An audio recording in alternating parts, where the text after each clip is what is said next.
This is a review for the Kenmore Elite CSV Max. The Kenmore's airflow was measured at 31 CFM and its suction was measured at 72 inches of water lift. These are both below average results for cordless vacuums in general, though they are above average results for a budget-priced cordless vacuum.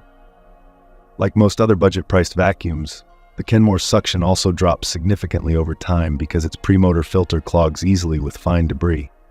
This is well demonstrated in our flour clog test, in which a large quantity of flour deposits on the Kenmore's premotor filter. Compare this result to that of a more expensive vacuum that uses multiple cyclones to filter out fine debris. With this Dyson, the flour drops back down into the vacuum's bin instead of depositing on its pre-filter. Overall, these results indicate that the Kenmore vacuum will lose suction much quicker and require much more filter maintenance than more expensive multi-cyclonic competitors like this Dyson. In our carpet stress test, the Kenmore does well, though it does slightly push forward some large debris. In our hard floor stress test, this vacuum again only had slight trouble with large debris on hard surfaces. Some large debris can get trapped under the front side of its cleaner head. You can see it more clearly from this angle. Notice how it pulls back a few Cheerios that get trapped under the front of its cleaner head. Overall, though, the Kenmore performs well, picking up surface-level debris on carpet and hard floors. In our carpet deep clean test, the Kenmore picked up only 57% of debris after being pushed back and forth 3 times over an area of carpet embedded with fine debris. This, again, is a below-average result for cordless vacuums in general, but an above-average result for a budget-priced cordless vacuum. Another component of our hard floor testing is our crevice test. Here, the Kenmore left most debris in the crevice, even after over 20 passes over the surface. This is a below-average result compared to top-rated vacuums, but an average result for a budget-priced vacuum. The Kenmore offers a poor combination of battery life and performance. It was tested to run for only 9 minutes on high, and even on high, it doesn't have much power with poor deep cleaning performance. Top-rated vacuums give you much better battery life and better performance.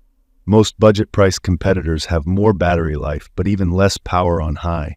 Debris containment is a notable point of strength for the Kenmore. It is the only budget-priced cordless vacuum we tested that passed our debris containment test. We didn't observe any fog leaking or exhausting out of the vacuum during this test. The same cannot be said for any other budget-priced competitor.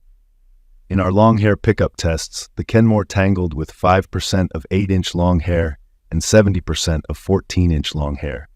This makes it more resistant to hair tangling than most other budget-priced cordless vacuums we tested.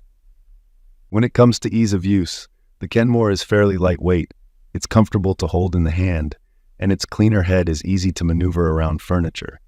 The Kenmore powers on with a single trigger pull. You don't have to keep the trigger pulled to keep the vacuum powered on.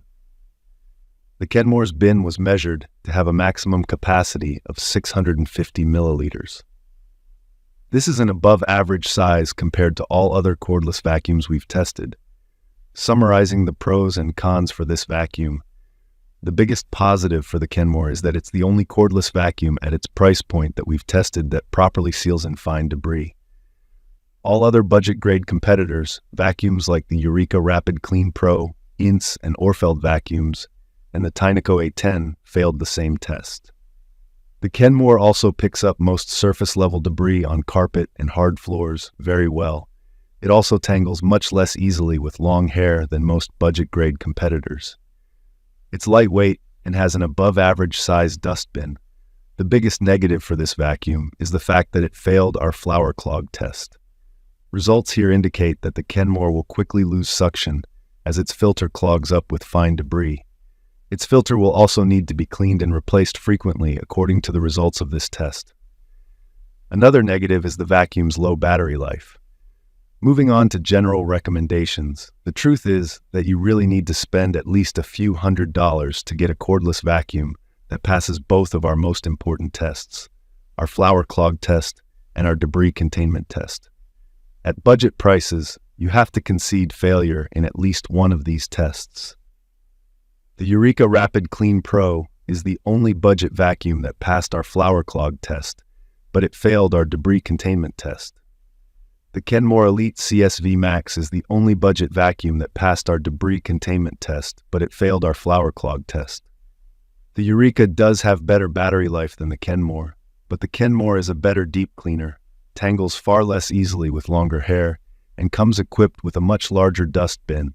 Overall, we give the nod to the Kenmore as the best budget-grade cordless vacuum we've tested because it wins more tested categories, and we think debris containment is more important than not clogging with fine debris. See the description of this video for a link to buy the Kenmore, as well as a link to the latest updated list of all of the cordless vacuums we recommend. Thank you for watching.